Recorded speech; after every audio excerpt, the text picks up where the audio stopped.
بسم الله الرحمن الرحيم.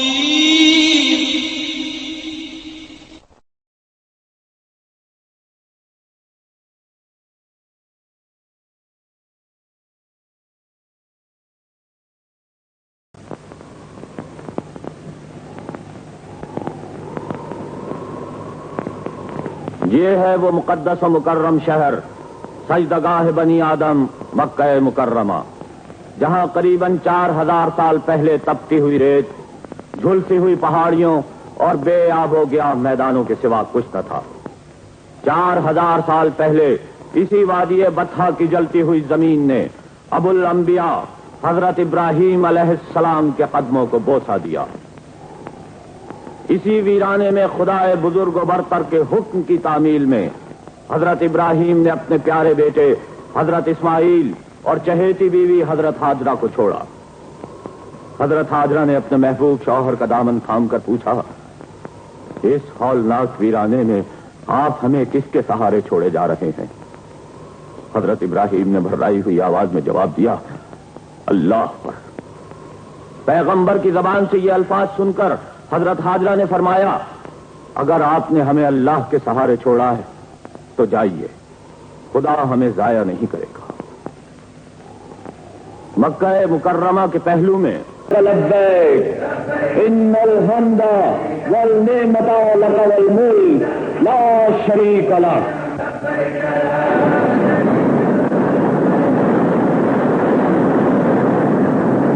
طوفان اٹھتے رہے، آندیاں چلتی رہیں، موسم بدلتے رہے۔ اہل عرب نے دین ابراہیمی کو چھوڑ کر پتھر کے خداؤں کی غلامی کا طوق پہن لیا۔ نبوت اور رسالت کی شمع روشن ہوتی رہیں، آسمانی صحیفے اترتے رہے، آل ابراہیم کو نیکی کے سبق ملتے رہے۔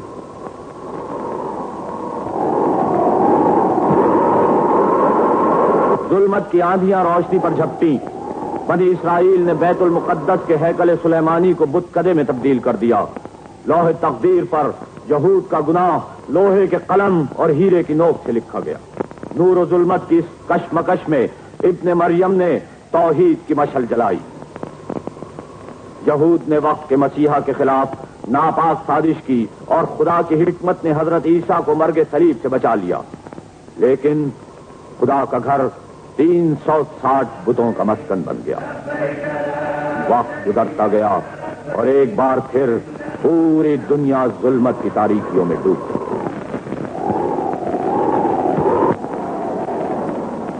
ظہور اکبر کا وقت آ چکا تھا۔ عرش الہی پر فرشتوں نے حمد و ثنا کے ترانے چھیڑ دیے۔ آسمان سے انوار کی بارش شروع ہو گئی۔ وہ ظہور انسانیت کبریٰ، وہ معلم کتاب و حکمت، یعنی وہ وجود اعظم جس کے لیے دشت حجاز میں ابراہیم خلیل اللہ نے اللہ کو پکارا، جس کے نور مبین کی تجلی فاران کی چوٹیوں پر موسیٰ کلیم اللہ نے دیکھی، جس کے عشق میں داؤد نے نغمہ سرائی کی، جس کے جمال الہی کی تقدیس میں سلیمان اپنے تخت جلال پر جھک گئے۔ غرض وہ آنے والا آ گیا اور خدا کی زمین آخری مرتبہ سنواری گئی تاکہ اس کی ابدی حکومت کا تخت بچھے اور اس کے فرمان آخری کا اعلان ہو۔ بروز پیر 12 ربیع الاول جب صبح کی تجلی رات کی تاریکی کو شکست دے رہی تھی، ایک بار پھر جبل ابو قبیس کی چوٹی نور سے چمک اٹھی۔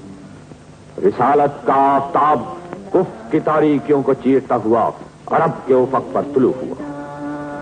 یہ ہے مولد نبی، جہاں 1400 سال پہلے سردار مکہ حضرت عبد المطلب کا مکان تھا۔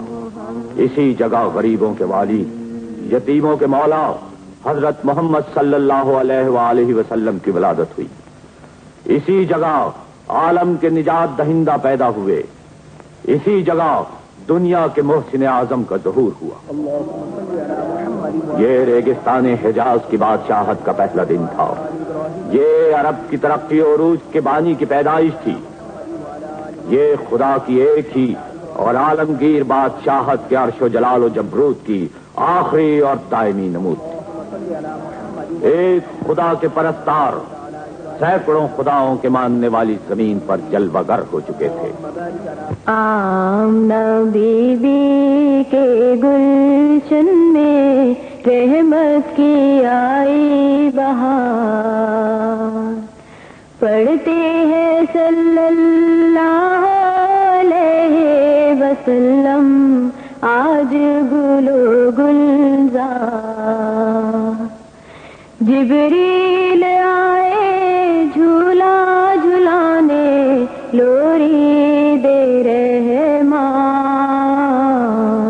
سو جا رحمت عالم میں تیرے قربان، نبی جی اللہ اللہ اللہ لا الہ الا ہو، اللہ اللہ اللہ لا الہ الا ہو۔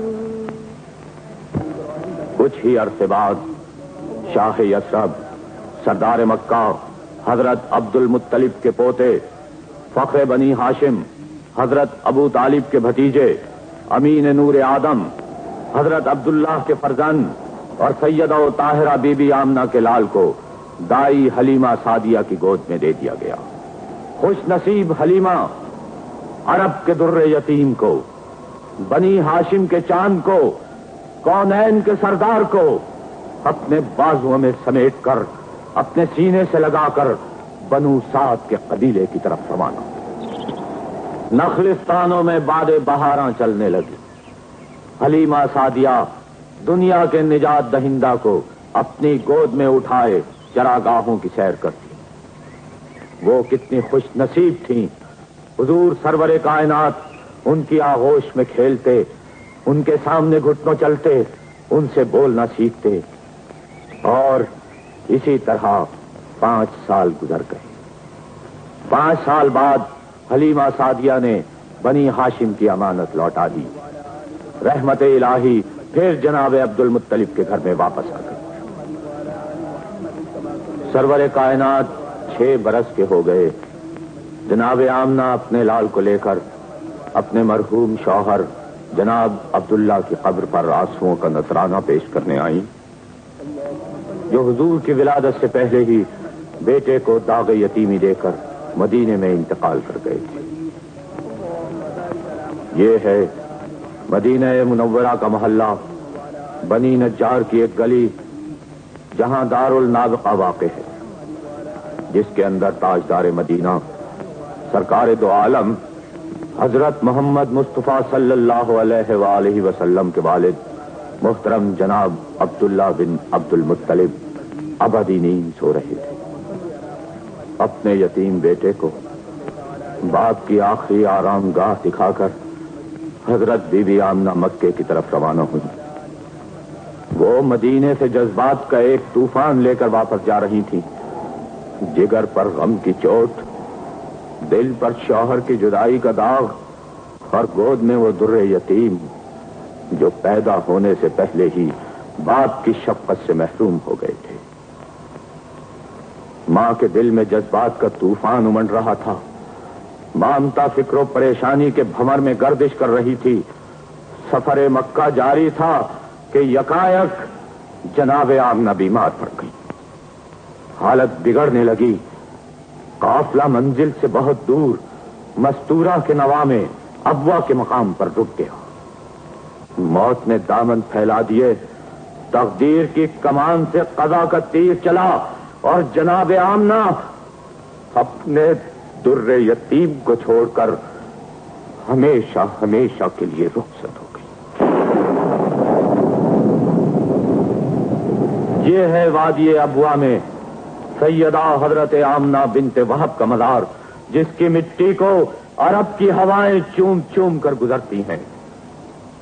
یہ ہے اس مقدس ماں کی قبر جس کی کوکھ سے دنیا کے نجات دہندہ پیدا ہوئے۔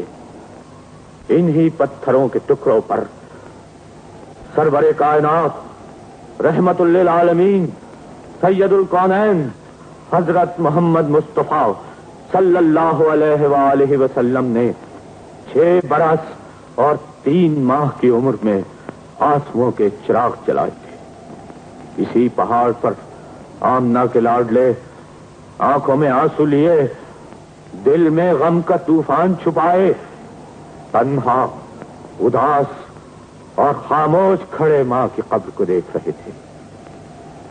ام ایمن نے آگے بڑھ کر گود میں اٹھا لیا، سینے سے لگایا اور بنی ہاشم کے اس مقدس امانت کو لے کر مکے کی طرف چل پڑی۔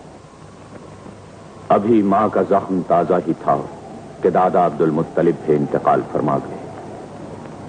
دنیا تاریک ہو گئی، ننھے سے دل پر کوہ علم ٹوٹ پڑا۔ جناب ابو طالب نے اپنے بازوؤں کو پھیلا دیا اور 8 سال کے کم سن حضور نے اپنے چچا کی گود میں پناہ لی۔ دن گزرتے گئے، سرور دو عالم انسانیت کے پیکر بن کر منزل شباب میں داخل ہوئے اور اپنی دیانت اور امانت داری کے باعث امین کہلانے لگے۔ امانت، دیانت اور انسانیت کے اس حسن مجسم کو دیکھ کر حضرت ختیجہ نے پیغام نکاح بھیجا، جسے قبول کر لیا گیا۔ اس وقت حضرت محمد صلی اللہ علیہ وآلہ وسلم کی عمر 25 سال تھی۔ کوہ مروہ کے پہلو میں یہاں ہے حضرت ختیجۃ الکبریٰ کا وہ مکان جہاں جناب ابو طالب نے خطبہ نکاح پڑھا اور دنیا کی 2 مبارک ہستیوں کو رشتہ ازدواج میں منسلک کر دیا۔ جبل النور آج بھی اس کا گواہ ہے کہ دنیا کے رہبر کامل کا بیشتر وقت حقیقت کاملہ کی تلاش میں اسی جگہ گزرتا تھا۔ آپ جستجو حق میں اسی پہاڑ پر آتے، پہروں ذکر الہی میں مشغول رہتے اور ظہور حق کی دعائیں مانگتے۔ آج بھی اللہ کے بندے اسی پہاڑ کی چوٹی پر جمع ہو کر خدا کی رحمت طلب کرتے ہیں اور اپنے نبی کی سنت ادا کرتے ہیں۔ دشت حجاز کا یہی مقدس پہاڑ ہدایت انسانی کے ظہور کی یادگار ہے۔ اسی پہاڑ کی چوٹی پر 40 سال کی عمر میں سید البشر سرور دو عالم حضرت محمد عربی صلی اللہ علیہ وآلہ وسلم کا سینہ مبارک چاک کر کے نور سے معمور کیا گیا۔ وقت آ گیا تھا کہ لات و حبل کی خدائی کا طلسم توڑ دیا جائے۔ وقت آ گیا تھا کہ دعائے خلیل پیکر نبوت زیب تن کرے۔ وقت آ گیا تھا کہ اللہ کے جلال و جمال کی تجلیاں نازل ہوں۔ فرشتوں کو حکم ہوا غار ہرا کو منور کر دیں کہ رب العالمین کا پاک کلام نازل ہونے والا ہے۔ خدا کی رحمتوں کی بارش شروع ہو گئی، ہدایت کے فرشتے زمین پر اترنے لگے، آسمان پر تجلیاں بکھرنے لگی۔ یہ ہے جبل النور کے سینے پر غار ہرا جو سجدگاہ محمد عربی ہے۔ یکایک دشت حجاز کے سناٹے میں حضرت جبرائیل روح الامین کی آواز بلند ہوئی اور کائنات کی فضائیں کلام الہی سے گونجنے لگی۔ اقرأ باسم ربك الذي خلق خلق الإنسان من علق اقرأ وربك الأكرم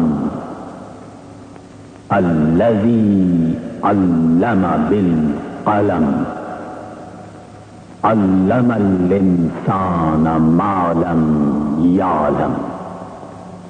پڑھیے اپنے رب پیدا کرنے والے کا نام لے کر، جس نے انسان کو جمے ہوئے خون سے پیدا کیا۔ ہاں پڑھیے کہ آپ کا پروردگار وہ صاحب کرم ہے جس نے قلم کے ذریعے انسان کو ایسا علم سکھایا جسے وہ پہلے جانتا نہ تھا۔ کلام الہی سن کر کائنات پر اللہ کی عظمت طاری ہو گئی۔ آج جہانوں کے مالک نے حضرت عبد المطلب کے یتیم اور یسیر پوتے کو جہانوں کی بادشاہت عطا فرما دی۔ اپنے محبوب کو بنی نوع آدم کا سردار و محافظ بنا دیا۔ سرور کونین سید الثقلین اولاد آدم کے لیے اللہ کا کلام اور رحمت کا پیغام لے کر جبل النور سے نیچے اترے۔ حامل قرآن محرم یزدان منبع ایمان مصدر عرفان صاحب دین سرتاج شریعت صلی اللہ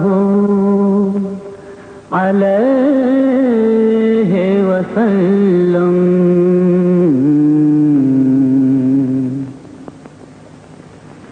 ذات مکرم خلق مجسم سرور عالم رہبر اعظم شافع محشر پیکر رحمت صلی اللہ علیہ وسلم.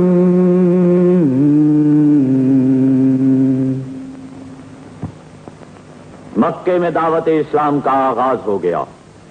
سب سے پہلے حضرت خدیجۃ الکبریٰ، حضرت ابو بکر صدیق، حضرت علی بن ابی طالب اور حضرت زید بن حارث نے حضور کی تصدیق کی اور لا الہ الا اللہ محمد الرسول اللہ کا کلمہ پڑھ کر اسلام میں داخل ہو.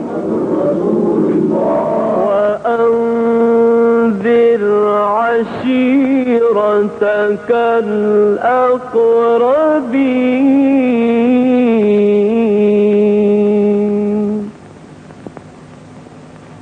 نبوت کا تیسرا سال شروع ہو چکا ہے. اللہ کے حکم سے رسول برحق نے اپنے خاندان کو جمع کیا تاکہ دعوت اسلام دیں. وَاخْفِضْ جَنَاحَكَ لِمَنِ اتَّبَعَكَ مِنَ الْمُؤْمِنِينَ. یہ ہے بنی ہاشم کے محلے میں سیدنا ابو طالب کا وہ مکان جہاں معلم الہی داعی ربانی حضور سرور کائنات محمد صلی اللہ علیہ وسلم نے اپنے عزیز و اقارب کو دعوت اسلام دی، مگر بنی ہاشم نے اپنے ہی چاند کا نور قبول کرنے سے انکار کر دیا. انکار کے الفاظ سن کر 11 سال کے کم سن شیر خدا حضرت علی مرتضی کھڑے ہو گئے. آپ کی آواز شاب ابو طالب سے ٹکرا گئی. میں عمر میں سب سے چھوٹا ہوں، میری آنکھیں دکھتی ہیں، میری ٹانگیں پتلی ہیں، اس کے باوجود میں آپ کا مددگار اور یاور بنوں گا. پورے خاندان میں صرف ایک آواز حق بلند ہوئی اور مکے کی فضاؤں میں پھیل گئی.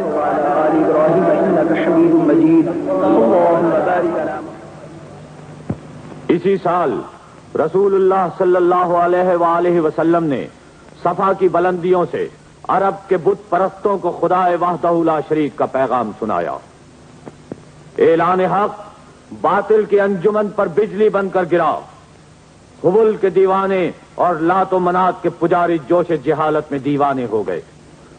وحشت اور بربریت کے مظاہرے بڑھ گئے. 3 سال تک توحید پرستوں پر ظلم کے پہاڑ ٹوٹتے رہے. آخر رسول برحق نے نیل گوں آسمان کی طرف دیکھا اور پروردگار سے دعا فرمائی، یا اللہ ابو جہل بن ہشام یا عمر ابن الخطاب سے اسلام کی تائید فرما. اور اللہ نے دعا قبول فرمائی. انی انا ربک فاخلع علیک. نبوت کے 6 سال حضرت ارقم کے مکان میں فاروق اعظم حضرت عمر بن خطاب حلقہ بگوش اسلام ہوئے.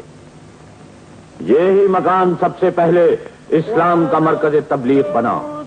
اسی مکان سے اللہ اکبر کا فلک شگاف نعرہ بلند ہوا اور اسی مکان سے سب سے پہلے اعلانیہ اسلام کے پرستار دین محمدی کے جانثار جلوس کی شکل میں بارگاہ رضی میں جھکنے کے لیے مکے کے انہی بازاروں سے بیت اللہ کی طرف روانہ ہوئے۔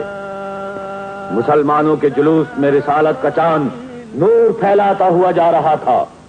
آگے آگے حضرت عمر الٹے پاؤں بآواز بلند کہتے ہوئے چل رہے تھے، ہم دین حق کے پرستار بیت اللہ میں نماز پڑھنے جا رہے ہیں، کسی میں ہمت ہے تو ہمیں روکے۔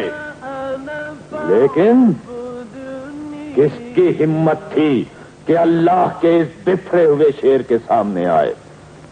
دین حق کے پرستاروں کا جلوس نعرہ حق لگاتا ہوا نہایت تسک و احتشام کے ساتھ انہی بازاروں سے گزرتا ہوا حرم شریف میں داخل ہوا۔ حرم میں قریش کو دیکھ کر ایک بار پھر حضرت عمر کی گرجدار آواز کعبے کی دیواروں سے ٹکرائی، جسے اپنی بیوی کو بیوہ اور بچوں کو یتیم کرانا ہے وہ آگے بڑھے۔ مگر کفار مکہ اس وقت دم ساتھ کر رہ گئے، اور اس طرح آقا نامدار سرور دو عالم سید البشر حضرت محمد مصطفیٰ صلی اللہ علیہ وآلہ وسلم کی امامت میں حرم پاک کے اندر خانہ کعبہ کے سامنے مقام ابراہیم کے پاس پہلی مرتبہ نماز ادا کی گئی۔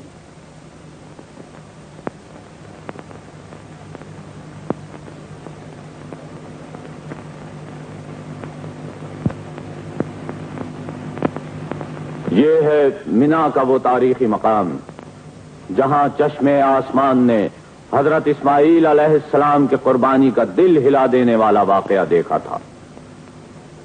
انہی وادیوں کے درمیان نبوت کے 7ویں سال سرور کائنات رحمت للعالمین سید الکونین حضرت محمد مصطفیٰ صلی اللہ علیہ وآلہ وسلم تشریف فرما تھے۔ کفار مکہ نے معجزہ طلب کیا، محبوب خدا نے آسمان کی طرف دیکھا، آپ کی انگشت شہادت چاند کی طرف اٹھی اور اسی لمحے چاند کا نقطۂ قرص 2 حصوں میں تقسیم ہو گیا۔ مکے کے لوگوں نے دیکھا کہ چاند کا ایک ٹکڑا جبل ابو قبیس کی گھاٹیوں میں اترتا چلا گیا۔ یہ ہے وہ جگہ جہاں آج بھی اسلام کے پرستار اپنے گناہوں کی معافی مانگتے ہیں اور اپنے رب کی نعمتوں کا شکر ادا کرتے ہیں۔ چاند کے 2 ٹکڑے ہو چکے تھے، مگر کفار مکہ کے دلوں پر لگی ہوئی کفر کی مہر اس وقت نہ ٹوٹ سکی۔ قل اوحی الی انہ استمع نفر من الجن، اور یہ ہے مسجد جن جہاں رسول برحق نے جنات کو وحدہ لا شریک کے احکامات سے آگاہ کیا۔ اسی مقام پر آپ نے جنوں کو تعلیم دی اور حق و صداقت کا سچا راستہ دکھایا۔ فاصبر كما صبر أولو العزم من الرسل ولا تستعجل لهم۔ اسی سال کفار مکہ نے حضرت ابو طالب سے مطالبہ کیا کہ رسول اللہ صلی اللہ علیہ وآلہ وسلم کو ان کے حوالے کر دیں یا ان کی حمایت سے دستبردار ہو جائیں۔ حضرت ابو طالب نے اس مطالبے کو مسترد کر دیا۔ قریش کے سردار آگ بگولا ہو گئے اور ایک معاہدے کے ذریعے متفقہ طور پر بنی ہاشم اور مسلمانوں کا مقاطعہ کر دیا۔ یہ ہے شعب ابو طالب جہاں 1400 سال قبل صرف ویران پہاڑیاں اور گھاٹیاں تھیں۔ انہی گھاٹیوں میں رسول اللہ صلی اللہ علیہ وآلہ وسلم نے اپنے خاندان اور مسلمانوں کے ساتھ مسلسل 3 سال مصائب و آلام میں گزارے۔ 3 سال تک معصوم بچے دودھ کے لیے ترستے رہے، بوڑھے مردوں اور عورتوں کو پیٹ بھر روٹی نہ ملی، نوجوانوں سے تجارت اور ملازمت کے حقوق چھین لیے گئے۔ آخر 10ویں نبوی میں کفار مکہ کا وہ معاہدہ جو کعبے کے دروازے پر آویزاں تھا دیمک نے چاٹ لیا۔ قریش کے سرداروں نے معاہدہ کھول کر دیکھا تو اللہ اور محمد کا نام باقی تھا اور تمام معاہدہ دیمک چاٹ چکی تھی۔ قریش دم بخود رہ گئے، معاہدہ ختم ہو گیا اور بنی ہاشم اور دوسرے مسلمان تمام پابندیوں سے آزاد ہو کر اپنے اپنے مکانوں میں واپس چلے گئے۔ ظہور نبوی کا 10واں سال رنج و مہم کے ساتھ شروع ہوا۔ اسی سال 2 عزیز، 2 رفیق اور 2 جانثار ہمیشہ ہمیشہ کے لیے رخصت ہو۔ یہ ہے مکہ معظمہ کا تاریخی قبرستان جنت المالا، جہاں فخر بنی ہاشم حضرت ابو طالب بن عبد المطلب کا مزار مبارک ہے۔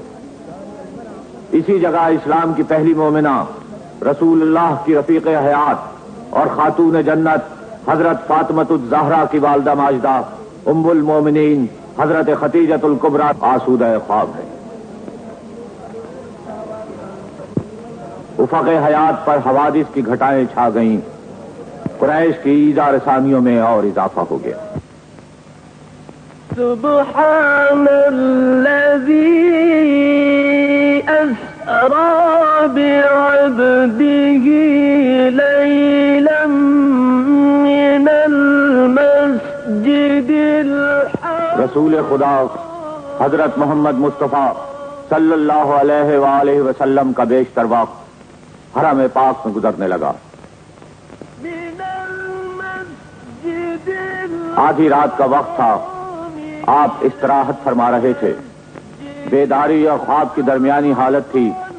حضرت جبریل امین براق لے کر خدمت نبوی میں تشریف لائے اور فرمایا، جہانوں کے بادشاہ نے اپنے محبوب کو یاد فرمایا ہے۔ یہ پیغام حیات تھا، تجدید محبت تھی، معراج آدمیت تھی۔ آپ کا سینہ مبارک چاک کر کے ایمان و حکمت کے خزانوں سے معمور فرمایا گیا اور رات کے سناٹے میں سرور کونین براق پر سوار ہو کر حتیم کعبہ سے قبلہ اول کی طرف مائل پرواز ہوئے۔ براق بیت المقدس کی فضاؤں کو چیرتا ہوا مسجد اقصی میں اترا۔ یہ ہے سرزمین بوسگاہ پیغمبراں، اسی زمین پر سینکڑوں نبیوں نے سجدہ شکر ادا کیا۔ اسی مقام پر داؤد و سلیمان نے عشق الہی کے گیت گائے۔ اسی جگہ خاتم النبیین، کعبہ عارفین، رسول برحق نے 2 رکعت نماز ادا فرمائی۔ اور اس مقام سے حضرت جبریل امین کے ساتھ براق پر سوار ہو کر آسمان کی بلندیوں کی طرف تشریف لے گئے۔ عرش معلیٰ پر حبیب اپنے محبوب کا منتظر تھا۔ آج رب العالمین رحمت للعالمین سے ہم کلام ہوں گے۔ آج سید الکونین مالک کونین کے مہمان ہوں گے۔ اسی رات خدا بزرگ و برتر کے حکم سے 5 نمازیں فرض ہوئیں۔ بلغ اللولا بکمالہ کشف الدجا بجمالہ حسنت جمیع خصالہ صلوا علیہ وآلہ۔ منا کی انہی پہاڑیوں اور ان کی دور تک پھیلی ہوئی گھاٹیوں کے درمیان حج کے زمانے میں عرب کے قبائل خیمہ زن ہوتے۔ اسی جگہ سرور کونین صلی اللہ علیہ وآلہ وسلم کلام ربانی سنا کر حق و صداقت کی تبلیغ فرماتے۔ نبوت کا 11واں سال تھا۔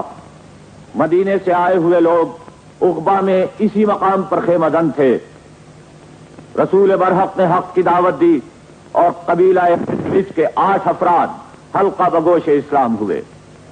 یہ 8 فرزندان اسلام مدینہ منورہ کے لیے اسلام کی روشنی لے کر واپس ہوئے۔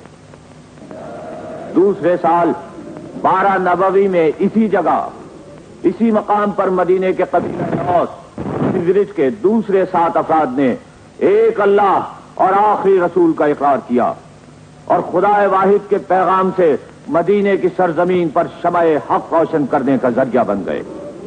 13ویں سن نبوی شروع ہو گیا۔ عقبہ کی اسی گھاٹی کو یہ فخر حاصل ہے کہ معلم الہی داعی ربانی حضرت محمد مصطفیٰ صلی اللہ علیہ وآلہ وسلم نے مدینے سے آئے ہوئے قبیلہ اوس اور خزرج کے 73 مرد اور 2 عورتوں سے اس اقرار کے ساتھ بیعت لی کہ ہم اسلام کی تائید اور نصرت میں ثابت قدم رہیں گے.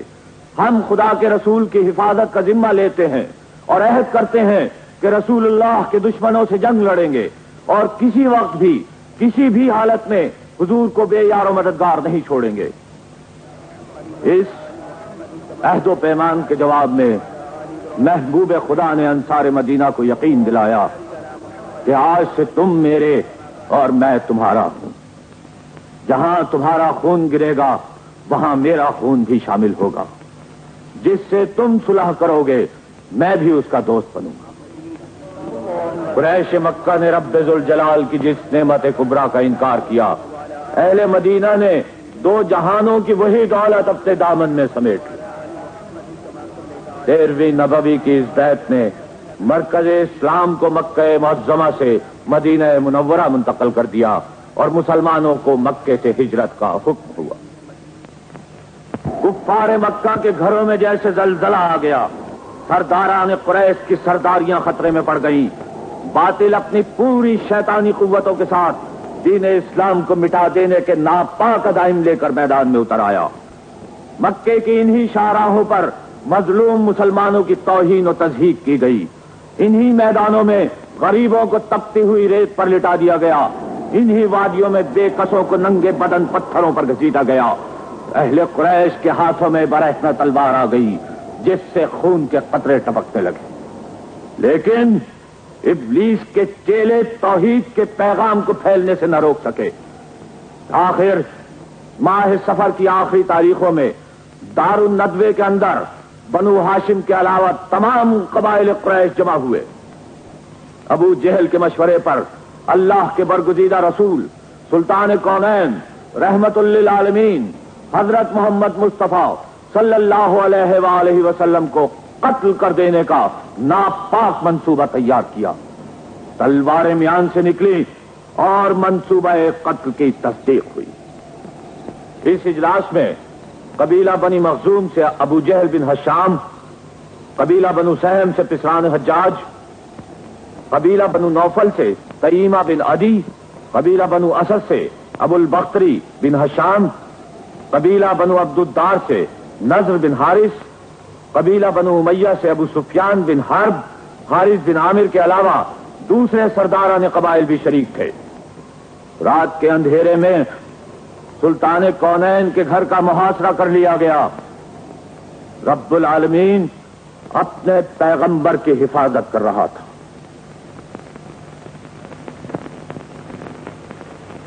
مکے سے ہجرت کا حکم نازل ہوا.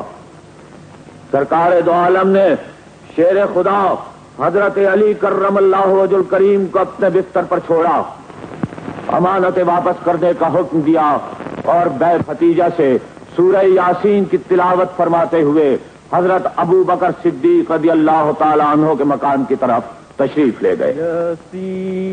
یہاں ہے وہ محلہ جہاں حضرت ابو بکر صدیق کا مکان تھا اور یہ تھا وہ مکان جسے دار الہجرت کہتے ہیں. اسی مقام سے 2 امین و صدیق دوست غریب الدیار ہو کر مکے سے نکلے اور 3 میل کا راستہ طے کر کے جبل الثور کے دامن میں پہنچے.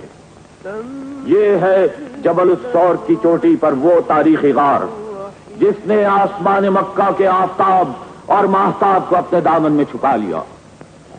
حکم الہی سے مکڑی نے غار کے دہانے پر جالا بن دیا، جھاڑی نے اپنی شاخیں پھیلا دی، کبوتری نے اپنا گھونسلہ بنا دیا اور انڈے دے دیے.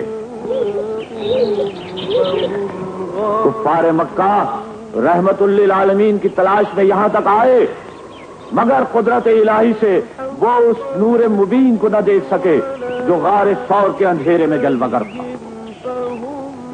3 روز کے بعد سرور دو عالم غار ثور سے نکلے.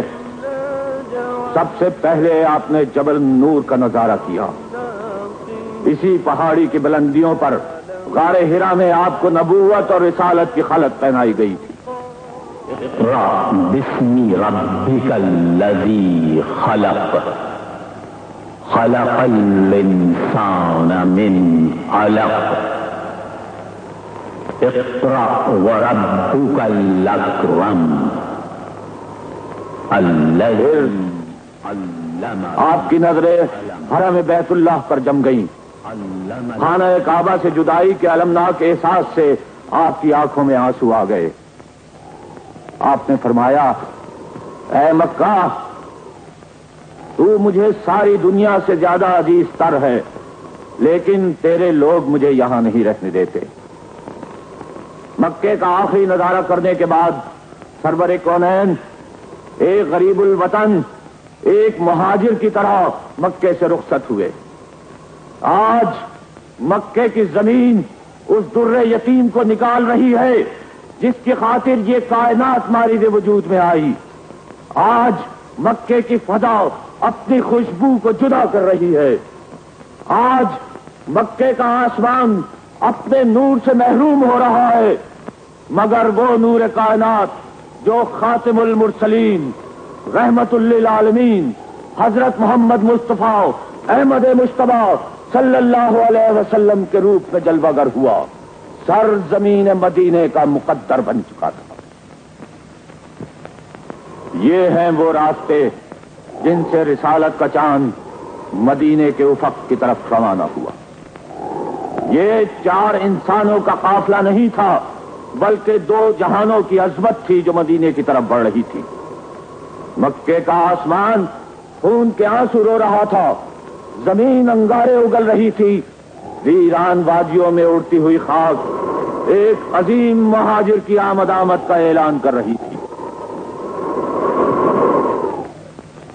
نبی تہامی رسول گرامی حبیبی شفیقی شہید الکرامی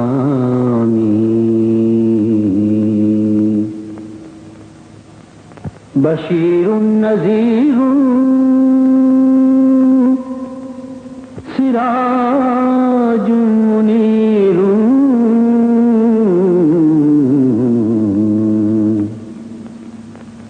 جمیل سراپا جمال دوامی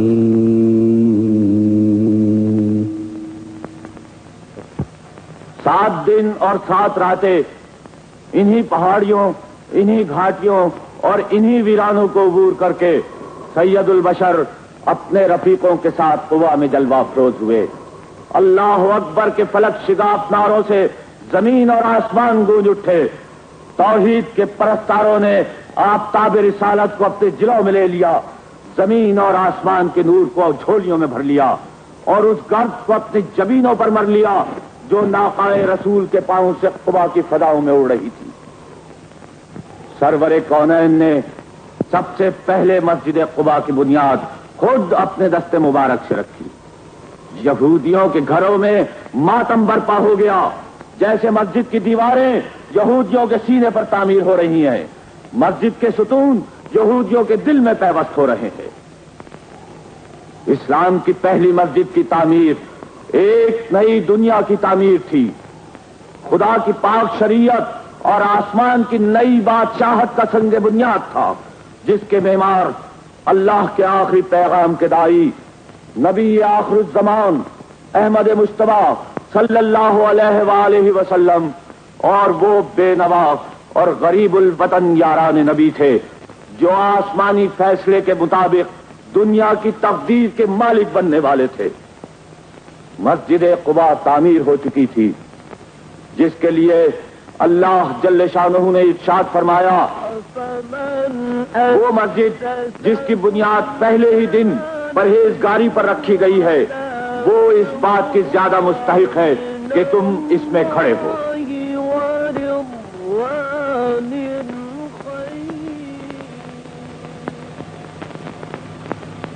يا أيها الذين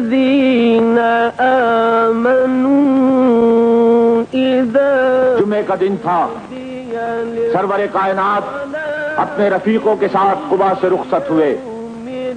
راستے میں ظہر کا وقت ہو گیا اور سرور کونین نے اس جگہ بنی سالم کے محلے میں سب سے پہلا خطبہ ارشاد فرمایا اور اسی جگہ سب سے پہلی نماز جمعہ ادا فرمائی. نماز کے بعد انصار اور مہاجرین کا قافلہ مدینے کی طرف روانہ ہوا. بروز جمعہ 12 ربیع الاول. آج مدینے کے لوگ اس عظیم مہاجر کی زیارت کریں گے جس کی رسالت پر بغیر دیکھے ایمان لا چکے تھے. آج مدینے کے لوگ اس محسن اعظم کا دیدار کریں گے جس نے ہاتھوں سے تلواریں چھین کر کتاب الہی دے دی. آج مدینے کے لوگ اس عظیم انسان کو دیکھیں گے جس کے قدموں میں بتوں کی خدائی نے دم توڑ دیا. عاشقان نبی گھروں سے باہر آ گئے، در و دیوار کو سجایا، پھولوں سے محرابیں بنائیں، راستوں پر آنکھیں بچھا دیں. درخت جھومنے لگے، فضا مہکنے لگی. ناقائے رسول مدینے کے حدود میں داخل ہوئی. بنو نجار کی عورتوں، بچوں اور مردوں نے قصیدہ گا کر استقبال کیا.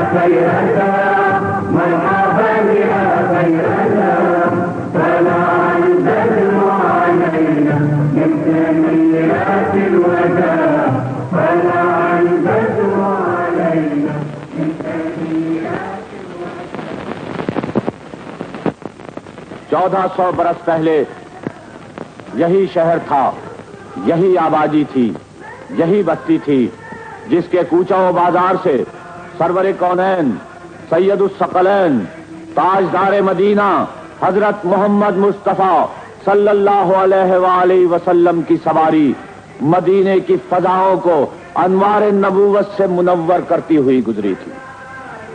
ہر شیدائی، ہر پرستار، ہر جانثار شفیع امم کو، ختم الرسل کو، سید الانبیاء کو اپنا مہمان بنانے کا متمنی تھا.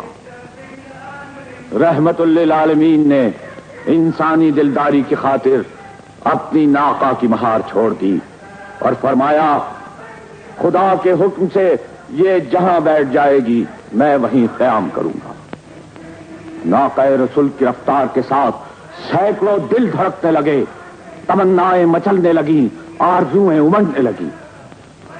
انصار مدینہ دلوں میں ارمانوں کی طوفان سمیٹے چشم براہ ہو گئے. شاید سواری رسول ان کے کاشانے کو عزت بخش دے، شاید معلم ربانی کی میزبانی ان کی قسمت کا ستارہ بن جائے، شاید جہانوں کی رحمت ان کے خط تقدیر کو منور کر دے. ناقہ رسول یثرب کی گلیوں سے گزرتی ہوئی بنی مالک بن نجار کے محلے میں داخل ہوئی جہاں آج مسجد نبوی واقع ہے. یہاں ہے وہ مقام جہاں ناقہ رسول نے اپنا سفر ختم کیا، اور یہ ہے وہ جگہ جس نے مدینے میں پائے رسول کو پہلا بوسہ دیا تھا. یہ ہے حضرت ابو ایوب انصاری رضی اللہ تعالیٰ عنہ کا وہ مکان جہاں سرور کائنات فخر موجودات نے 7 ماہ قیام فرمایا. یہی ہے وہ مسجد جس کی بنیاد خود سرور دو جہاں خیر الانام دائی ربانی تاجدار مدینہ حضرت محمد مصطفیٰ صلی اللہ علیہ وآلہ وسلم نے اپنے دست مبارک سے رکھی. سینکڑوں خداؤں کی ماننے والی سرزمین پر خدا واحد کی عبادت گاہ خود رحمت للعالمین خاتم النبیین نے اپنے کندھوں اور سر مبارک پر پتھر اور مٹی اٹھا کر تعمیر کی. مٹی کی کچی دیواریں کھجور کے تنوں سے ستون اور پتوں سے چھت تیار کی۔ آج یہی مسجد دنیا کی خوبصورت ترین عبادت گاہ ہے۔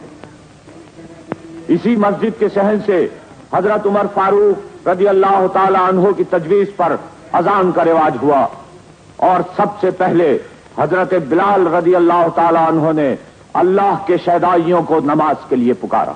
اللہ اکبر، اللہ اکبر۔ اللہ سب سے بڑا ہے۔ خدا کی اس کائنات کے ایک ایک ذرے میں اس عالمگیر حقیقت کی تصدیق موجود ہے۔ اللہ اکبر، اللہ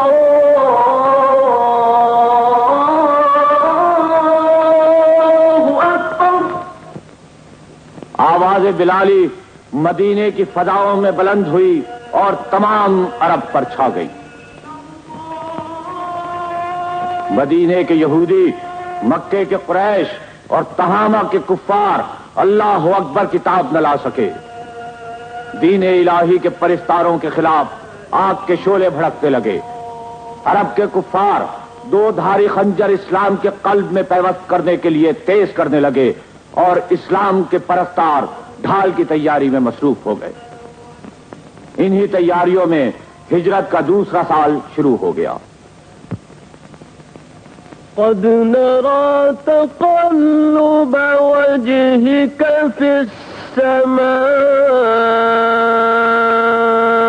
رب کونین نے تحویل قبلہ کا حکم دیا۔ یہ ہے مسجد قبلتین جو مدینے کی نواحی بستی میں دوسری ہجری 15 رجب بروز دوشنبہ کی یاد دلاتی ہے، جبکہ پروردگار عالم کے حکم سے قبلے کی سمت بیت المقدس سے مسجد الحرام کی طرف منتقل کی گئی، اور مسلمانوں کا قبلہ خانہ کعبہ قرار پایا۔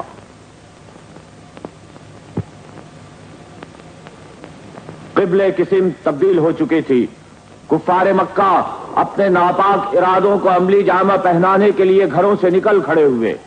یکایک مکے کے آسمان سے گرد کا غبار بلند ہوا، اور 1000 کفار کا لشکر مٹھی بھر مسلمانوں کو تہہ تیغ کرنے کے لیے مدینہ منورہ کی طرف روانہ ہوا۔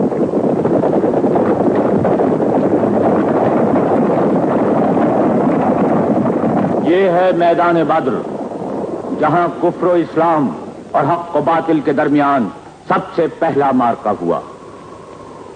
مسلمانوں نے ہمیشہ صلح و سلامتی کے لیے ہاتھ بڑھایا، مگر کفار مکہ نے اپنا ہاتھ کھینچ لیا۔ آج سے 1400 سال قبل اسی مقام پر لات و منات کے پجاری ایک انقلابی نظام، ایک صلح پسند قوم اور امن کے رہبروں کو نیست و نابود کرنے کے لیے جمع ہوئے تھے۔ آخر مجبوراً مسلمانوں کو امن و سلامتی کے قیام کے لیے تلوار پکڑنی پڑی، اور خون ریزی کو ختم کرنے کے لیے اس گندے خون کو جسم انسانی سے نکالنا پڑا جس نے انسانی ماحول کو فتنہ و فساد کی آگ میں جھونک دیا تھا۔ یہ ہے جنگ بدر کا نقشہ۔ بدر کا مقام 5.5 میل لمبا اور 4 میل چوڑا ایک بیضوی شکل کا میدان ہے، جس کے اطراف میں چھوٹے بڑے خشک پہاڑوں کی قطاریں دور تک چلی گئی ہے۔ اس میدان کے شمال کی جانب مدینہ منورہ ہے اور جنوب کی جانب مکہ معظمہ۔ اس علاقے کو وادی یل کہتے ہیں، یہاں 1000 حبل کے پجاری شمشیر بکاف بدر کی چھاتی پر خیمہ زن تھے، اور یہ ہے وہ علاقہ جہاں 313 مسلمان اللہ کی راہ میں قربان ہونے کے لیے کھڑے تھے۔ ہجرت کا دوسرا سال تھا۔ جمعے کا روز رمضان المبارک کی 17 تاریخ تھی۔ قریش کے نامی گرامی سردار، جنگجو سورما اور آتش بیان شاعر، سامان جنگ سے آراستہ بے سر و سامان اور مفلوک الحال مسلمانوں کو دنیا سے مٹانے کے لیے میدان جنگ کی طرف بڑھے۔ یہ ہے مسجد بدر، جہاں محبوب خدا ہادی برحق حضرت محمد مصطفیٰ صلی اللہ علیہ وسلم کا سر اقدس بارگاہ ایزدی میں خاک بدر پر سجدہ ریز تھا، اور حضور چشم پرنم کے ساتھ یہ دعا فرما رہے تھے، اللهم أن تهلك هذه العصابة اليوم لا تعبد. کہ اے اللہ، اگر آج یہ مٹھی بھر انسان بھی ہلاک ہو گئے تو پھر تیری عبادت کون کرے گا؟ تبلے جنگ بجا، اسلام کے 313 جانثار لشکر کفار کے مقابل سفارا ہوئے تو عجیب منظر تھا۔ حضرت ابو بکر صدیق نے کفار مکہ کی طرف آنکھ اٹھائی تو اپنے ہی لخت جگر کو، اپنے ہی بیٹے کو کفار مکہ کی فوج میں سفارا دیکھا۔ حضرت عمر بن خطاب نے تلوار اٹھائی تو سامنے اپنے ماموں کو پایا۔ حضرت علی مرتضی میدان میں نکلے تو اپنے ہی بھائی سے سامنا ہوا، حتیٰ کہ رسول اللہ صلی اللہ علیہ وآلہ وسلم کے داماد حضرت زینب کے شوہر چمکتی ہوئی تلواریں لیے میدان میں کھڑے تھے۔ باپ نے بیٹے کے مقابل تلوار نکالی، بھائی نے بھائی کے مقابل تلوار اٹھائی، چچا نے بھتیجے کے مقابل تلوار تان لی۔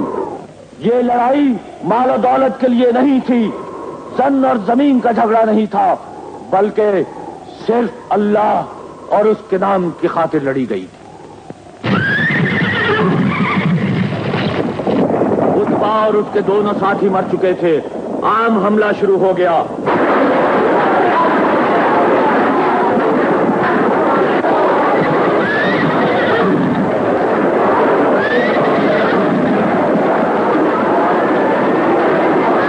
مشرکین کو اپنی طاقت پر ناز تھا اور مسلمانوں کو اپنے اللہ پر بھروسہ۔ جیسے ہی ابو جہل گھوڑے سے گرا، کفار کی فوجوں میں ہلچل مچ گئی۔ اسلام کا ہر سپاہی اللہ کی نصرت پر نازاں بے جگری سے لڑ رہا تھا، جہاں تک کہ اللہ کا وعدہ پورا ہوا۔ لشکر کفار کے پاؤں اکھڑ گئے اور میدان چھوڑ کر بھاگ کھڑے ہوئے۔ 70 مشرکین کو قید کر لیا گیا، 14 مسلمانوں نے جام شہادت نوش کیا، جبکہ 70 سرداران قریش کی لاشیں میدان بدر میں تڑپ رہی تھی۔ پاک ہے وہ ذات، شر پسند یہودیوں نے سر اٹھایا، مسلمانوں کے خلاف نفرت پھیلانا شروع کر دی۔ انہیں یقین تھا کہ کفار مکہ مسلمانوں کو پیس کر رکھ دیں گے۔ مدینے کے انہی بازاروں میں ایک یہودی نے مسلمان برقع پوش خاتون کو بے نقاب کر دیا۔ ایک مجاہد کی غیرت نے للکارا، تلوار نکالی اور یہودی کے 2 ٹکڑے کر دیے۔ آن کی آن میں چند یہودی برہنہ تلوار لیے اس غیرت مند مسلمان پر ٹوٹ پڑے اور شہید کر دیا۔ معاملہ بڑھ گیا، یہودیوں نے مسلمانوں سے کیا ہوا صلح کا معاہدہ پھاڑ کر پھینک دیا۔ مسلمانوں نے وجہ پوچھی تو یہودیوں نے سختی سے جواب دیا کہ اے محمد صلی اللہ علیہ وسلم، تم نے ایسی قوم کو شکست دی ہے جو فن حرب سے ناآشنا تھی۔ اگر ہمارے ساتھ سابقہ پڑا تو معلوم ہو جائے گا کہ کس دل گردے کے لوگوں سے پالا پڑا ہے۔ مگر 15 ہی روز میں یہودیوں کے ناپاک ارادے خاک میں مل گئے اور ان کے قبیلے بنی قینقاع کو مدینہ منورہ خالی کر کے خیبر میں آباد ہونا پڑا۔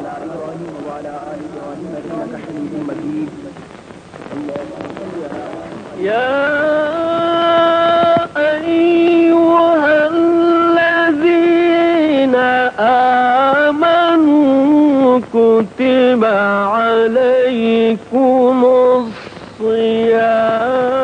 مدینے کے اس مقدس مقام پر جہاں آج کل مسجد غمامہ واقع ہے، رسول برحق حضرت محمد مصطفیٰ صلی اللہ علیہ وسلم نے سب سے پہلی عید الفطر کی نماز ادا فرمائی۔ اسی سال رمضان المبارک کے روزے فرض ہوئے اور صدقہ عید الفطر کا حکم نازل ہوا۔ اسی سال شیر خدا حضرت علی مرتضی کرم اللہ وجہ الکریم کا آغاز خاتون جنت حضرت فاطمۃ الزہرا رضی اللہ تعالی عنہا سے ہوا۔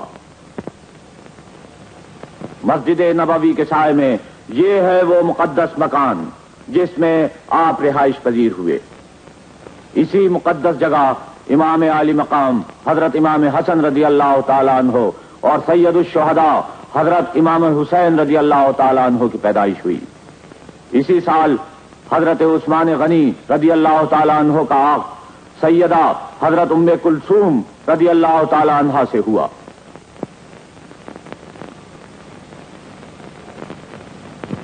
مسجد نبوی کے عقب میں یہاں تھا وہ مکان جس میں آپ کا قیام تھا، اور اسی مکان میں آپ شہید ہوئے۔ ولا تهنوا ولا تحزنوا وأنتم الأعلون۔ جنگ بدر ایک قہر الہی تھا جو کفار مکہ پر نازل ہوا۔ قریش کے بڑے بڑے سورما خاک میں مل گئے، مکے کے گھر گھر میں صف ماتم بچ گئی، ہر طرف انتقام انتقام کی صدائیں بلند ہوئیں، جنگ کی تیاریاں شروع ہوئیں اور بے دریغ دولت صرف کی گئی۔ انہی راستوں سے 3000 کفار کا لشکر جرار، جس میں 700 زراپوش، 3000 اونٹ اور 200 گھوڑے تھے، تہامہ کی وادی میں خاک اڑاتا ہوا مدینے کی طرف بڑھنے لگا۔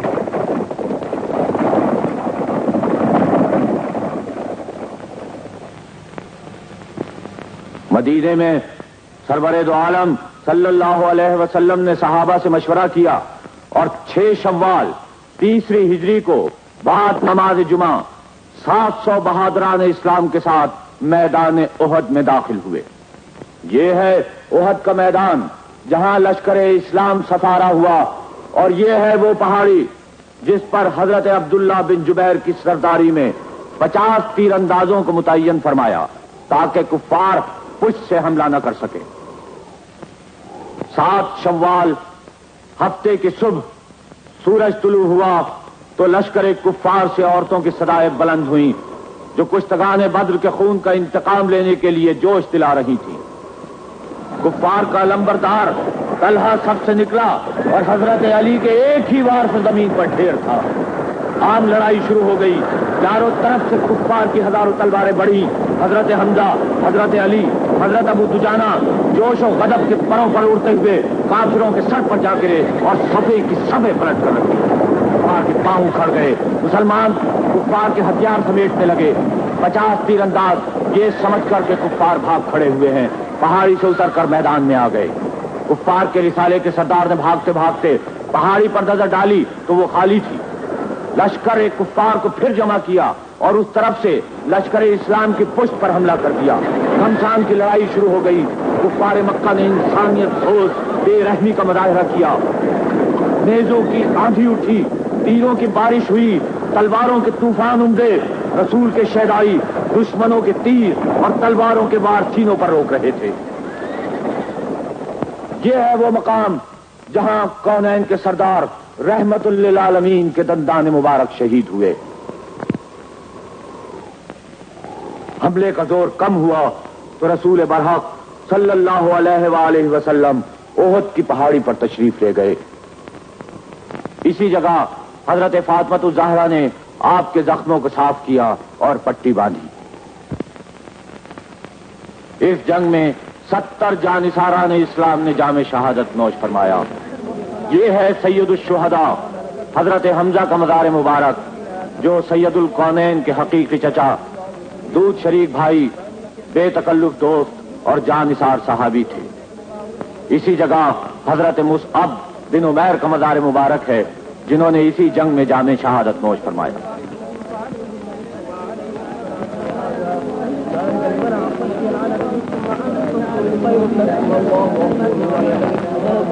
الحمد للہ رب العالمین۔ یہ ہے مدینہ منورہ کا تاریخی قبرستان جنت البقیع، جہاں جنگ احد کے باقی شہداء مدفون ہے۔ یہی وہ سرزمین ہے جس کی آغوش میں اہل بیت، صحابہ اکرام اور شہداء اسلام ابدی نیند سو رہے ہیں۔ یہی ہیں جن کے ہاتھوں میں امت مرحومہ کی قیادت و ہدایت کی باغ رہی ہے۔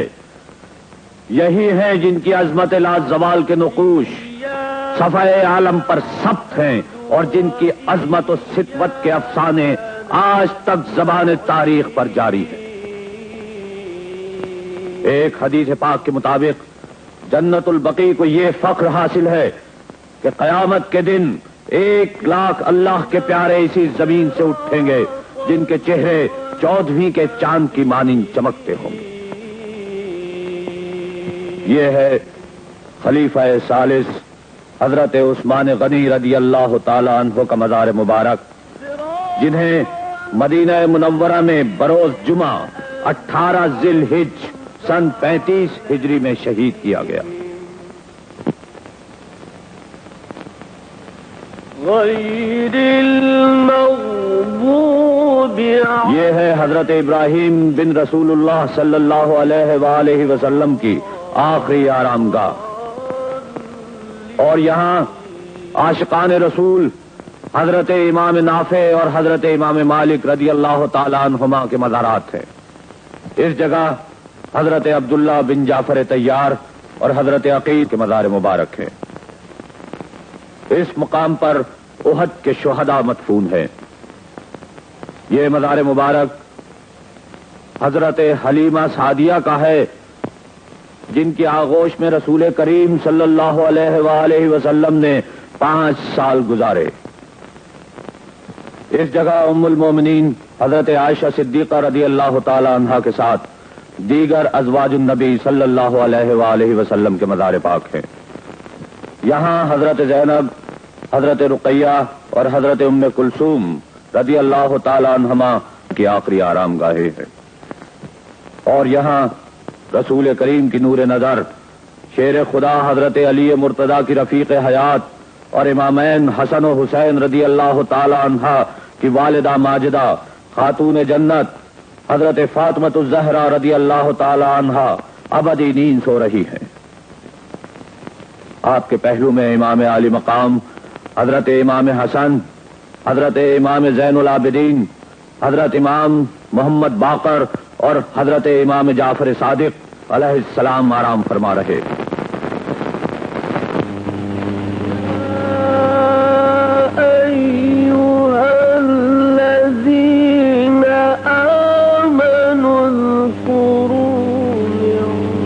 ہجری شروع ہو چکی تھی۔ خیبر کے یہودیوں نے ایک بار پھر عرب کے قبائل کو مسلمانوں کے خلاف بھڑکایا، ان کی غیرت کو للکارا اور فیصلہ کن جنگ کے لیے تیار کر لیا۔ ایک بار پھر تہامہ کی وادی گھوڑوں کی ٹاپوں سے گونج اٹھی۔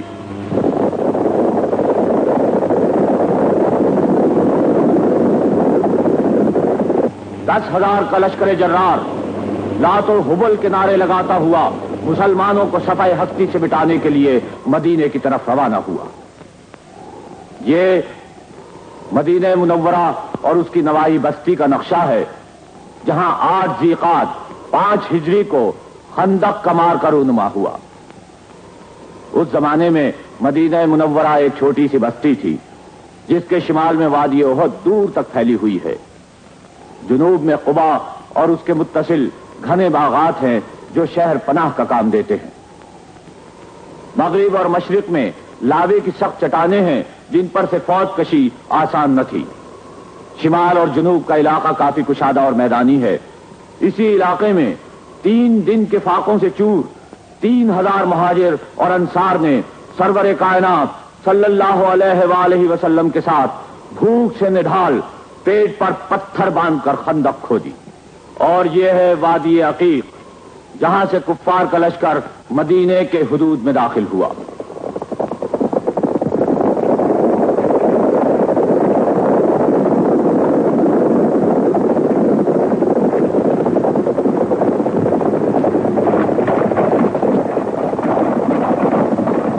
یہاں ہے جبل سلحہ، جہاں مسلمانوں نے اپنے مورچے بنائے۔ اسی مقام پر 7 مساجد ہیں جو آج بھی خندق کے مارکے کی یاد دلاتی ہیں۔ اسی مقام پر خندق کے ساتھ ساتھ مجاہدین اسلام لشکر کفار کے سامنے سفارا ہوئے۔ اور یہ ہیں وہ میدان جہاں کفار عرب مدینے کا محاصرہ کیے ہوئے تھے۔ محاصرے کے دوران عرب کا مشہور بہادر عمر بن عبد ود میدان میں آیا اور مسلمانوں کو للکارا۔ مقابلے کے لیے شیر خدا حضرت علی مرتضیٰ کرم اللہ وجہ الکریم تیار ہوئے۔ رسول اللہ نے اپنے دست مبارک سے امامہ باندھا، تلوار عنایت فرمائی اور رخصت کیا۔ حیدر کرار نے تیغ آبدار میان سے نکالی، قریش کے 1000 سواروں پر بھاری سورما کو پہلا وار کرنے کی اجازت دی۔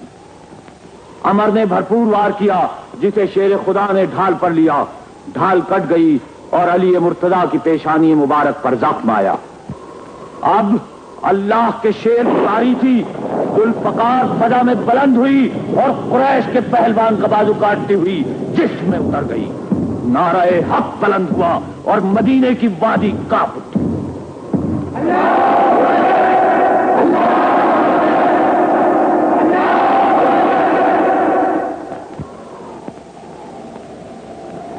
محاصرے کو 20 روز سے زائد ہو گئے۔ کفار مکہ خندق کی تیاری سے بے خبر تھے۔ وہ تو مسلمانوں سے کھلے میدان میں لڑنے آئے تھے۔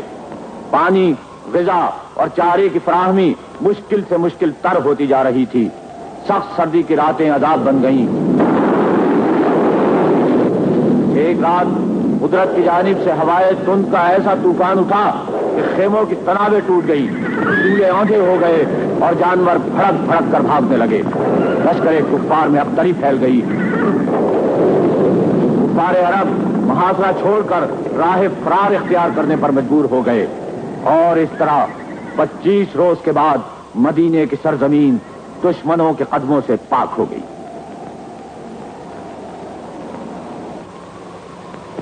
اللہ کے نبی کی آواز مدینے کی فضاؤں میں بلند ہوئی۔ آپ نے فرمایا، اب قریش کے لوگ تم پر کبھی چڑھائی نہ کر سکیں گے، اب تم ان پر چڑھائی کرو گے۔ ان الذين يبايعونك انما یہ ہے مسجد حدیبیہ جو جدے اور مکے کے درمیانی شاہراہ پر واقع ہے۔ رسول خدا نے بشارت ربانی کے مطابق عمرے کی تیاریاں مکمل کی اور اپنے 1400 جانثاروں کے ساتھ حدیبیہ کے اس مقام پر قیام فرمایا۔ کفار مکہ نے مسلمانوں کو حملہ آور سمجھ کر جنگی تیاریاں شروع کر دی۔ سرور دو عالم صلی اللہ علیہ وسلم نے حضرت عثمان غنی رضی اللہ تعالیٰ عنہ کو مکے روانہ کیا تاکہ ان کے مغالطے کو دور کرے۔ دوسرے روز خبر پھیل گئی کہ حضرت عثمان شہید کر دیے گئے۔ تمام مسلمان مضطرب اور بے چین ہو گئے۔ سید الکونین کے ہاتھ پر جانثاری کی بیعت کی اور حضرت عثمان کا قصاص لینے کا عہد کیا۔ یہ ہی بیعت رضوان ہے جس کا ذکر کلام پاک میں آیا ہے۔ دوسرے روز شہادت حضرت عثمان کی خبر غلط ثابت ہوئی اور کفار مکہ اور مسلمانوں کے درمیان سب سے پہلا صلح کا معاہدہ مرتب ہوا، جس کی پہلی شرط تھی کہ مسلمانوں کو اس مرتبہ طواف و زیارت کعبہ کے بغیر مدینے واپس جانا ہوگا۔ مسلمان آئندہ سال مکے میں ان شرائط کی پابندی کے ساتھ آ سکتے ہیں کہ اسلحہ میں صرف تلوار اور وہ بھی نیام میں بند ہو۔ 3 روز سے زائد مکے میں قیام نہیں کر سکتے۔ اہل عرب فریقین میں سے جس کے ساتھ معاہدہ کرنا چاہیں دوسرا فریق اس میں حائل نہ ہوگا۔ قریش مکہ میں سے جو شخص مسلمان ہو کر اپنے ولی کی اجازت کے بغیر مدینے پہنچ جائے محمد صلی اللہ علیہ وسلم کو اسے واپس لوٹانا پڑے گا۔ مسلمانوں میں سے کوئی شخص مرتد ہو کر مکے چلا جائے تو اسے واپس نہ کیا جائے گا۔ فریقین ایک دوسرے کے ساتھ 10 سال تک جنگ نہیں کریں گے۔ آج قریش نے پہلی مرتبہ مسلمانوں کو بحیثیت قوم تسلیم کیا اور وحی الہی نے معاہدہ حدیبیہ کو فتح مبین قرار دیا۔ مسلمانوں کو کفار سے کھلی گفتگو کرنے کا موقع مل گیا اور مسلمانوں کی سیرت و کردار سے متاثر ہو کر حلقہ اسلام میں داخل ہونے لگے۔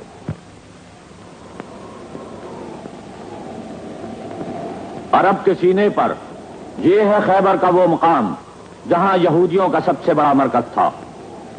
اسی علاقے سے مسلمانوں کے خلاف سازشوں کے جال پھیلائے گئے، غیر مسلم قبیلوں کو بھڑکایا گیا اور نت نئے فتنے اٹھائے گئے۔ محرم کا مہینہ تھا اور 7 ہجری کونین کے سردار حضرت محمد مصطفیٰ صلی اللہ علیہ وآلہ وسلم 1600 مجاہدین کو لے کر سب سے بڑے فتنے کی سرکوبی کے لیے وادی خیبر میں خیمہ زن ہوئے۔ ان مجاہدوں کو نہ ساز و سامان حرب حاصل تھا، نہ در و مال، نہ ان کے پاس آلات جنگ تھے، نہ کوئی مسلح فوج۔ چند بوریا نشین تھے جنہوں نے دعوت الہی پر لبیک کہا اور اللہ کے لیے دنیا والوں سے اپنا رشتہ قطع کر کے اللہ کی راہ میں جان دینے کے لیے گھر سے نکل کھڑے ہوئے۔ یہ ہے قلعہ خیبر، جہاں یہودیوں نے قلعہ بند ہو کر مسلمانوں سے مقابلے کی تیاریاں شروع کر دی۔ 20 روز تک لشکر اسلام برسر پیکار رہا، مگر مکمل فتح حاصل نہ ہو سکی۔ آخر 21ویں دن رسول برحق احمد مجتبی محمد مصطفیٰ صلی اللہ علیہ وسلم نے لشکر اسلام کا سردار شیر خدا حضرت علی مرتضی کو بنایا اور قلعے پر حملے کا حکم دیا۔ نعرہ حق خیبر کی چٹانوں سے ٹکرایا، شمشیر علی فضا میں بلند ہوئی اور مجاہدین نے خیبر پر حملہ کر دیا۔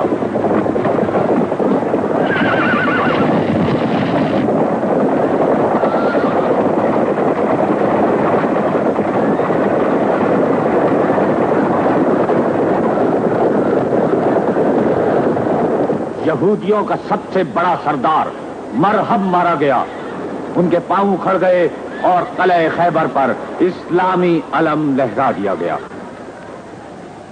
یہ ہے وادی خیبر میں وہ مسجد جو فتح خیبر کی یاد میں تعمیر کی گئی۔ خیبر کے معرکوں میں 93 یہودی مارے گئے اور 15 مسلمانوں نے شہادت حاصل کی۔ اذا جاء نصر اللہ والفتح، خیبر فتح ہو چکا۔ اب مسلمانوں کے سامنے پورا جزیرۃ العرب تھا، جس کے بڑے حصے میں تاریکیوں کا دور دورہ تھا۔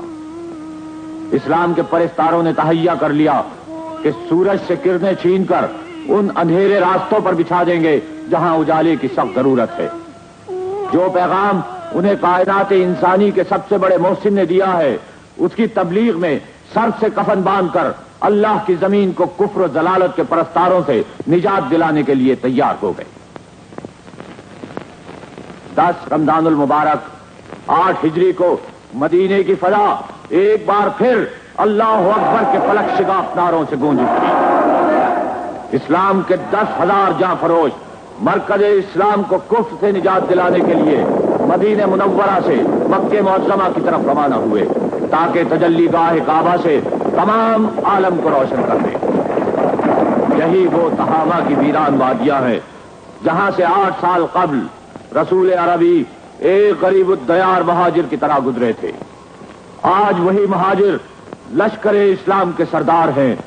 آج زمین کی شاندار آبادیاں، پہاڑوں کی سربہ فلک چوٹیاں، صحراؤں کے وسیع میدان اس ذات اقدس کے ترانے گا رہے ہیں جس نے یثرب اور بطحا کے ریگستانوں میں اسرار الہی سے پردے اٹھائے۔ لشکر اسلام میں وہ بہادر شامل تھے جنہوں نے پہاڑوں کی چھاتیوں کو رون ڈالا، بجلیاں چمکی تو مسکرا دیے، بادل گرجے تو قہقہوں سے جواب دیا، آندیاں آئیں تو ان کا رخ پھیر دیا۔ وقت اپنے سارے ساز و سامان کے ساتھ ان کی راہ دیکھ رہا تھا۔ راہ کی مشکلیں غبار بن کر اڑ گئیں اور دشواریاں ان کے قدموں میں خس و خاشاک بن کر پس گئی۔ آج مسلمان وقت کے خالق و مالک تھے اور زمانہ ان کی جنبش لب پر حرکت کر رہا تھا۔ 20 رمضان المبارک 8 ہجری کو پرچم اسلام کے لمبردار حضرت زبیر بن عوام، حضرت سعد بن عبادہ، حضرت عبیدہ بن جراح اور حضرت خالد بن ولید اسلامی پرچم کو فضاؤں میں بلند کیے حرم کے حدود میں داخل ہوئے۔ یہ ہے ہجون کی بستی میں وہ پہاڑی جہاں سب سے پہلے اسلامی پرچم نصب کیا گیا۔ اسلام کی غربت کا دور ختم ہوا، فتح و نصرت کے ترانے بلند ہوئے۔ یہی وہ فیصلہ کن دن تھا جس کی پیش گوئی آیت ربانی میں کی گئی۔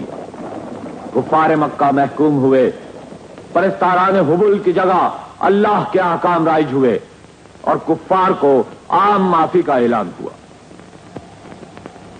ان کی آنکھیں شرمندگی سے جھک گئیں، چہرے ذلت سے مسک ہو گئے۔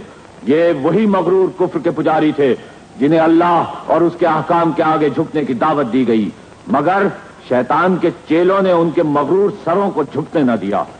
خدا کے گھر سے بتوں کی خدائی ختم ہوئی، 360 بتوں کو توڑ دیا گیا، اور خاتم الرسل سرور دو عالم حضرت محمد مصطفیٰ صلی اللہ علیہ وآلہ وسلم نے کعبے کے دروازے میں کھڑے ہو کر اعلان فرمایا کہ اے قوم قریش، اب جاہلیت کا غرور اور نسب کا افتخار خدا نے مٹا دیا۔ تمام لوگ آدم کی نسل سے ہیں اور آدم مٹی سے بنے ہیں۔ نئے نئے تمدن انگڑائیاں لے کر اٹھے، ثقافتوں نے چولے بدل لیے، عظمت انسانی کے پرچم لہرائے گئے، انسان کو انسان سے آزاد کرایا گیا، ظالموں کے ہاتھ سے تلوار چھین کر کتاب الہی دے دی گئی۔ مسلمانوں نے تعلیم الہی کو اپنا دستور العمل بنا لیا، ہر اس لفظ کو جو اللہ کے مقدس پیغمبر کی مبارک زبان سے نکلا تھا اپنے اعمال و افعال میں محفوظ کر لیا۔ صدیاں بیت گئیں، اللہ کے پیارے اسی پیغام کی روشنی میں راستہ طے کرتے رہے۔ اللہ کی زمین شیطانی غرور سے پاک کی گئی، ظلم انصاف سے اور تاریکی روشنی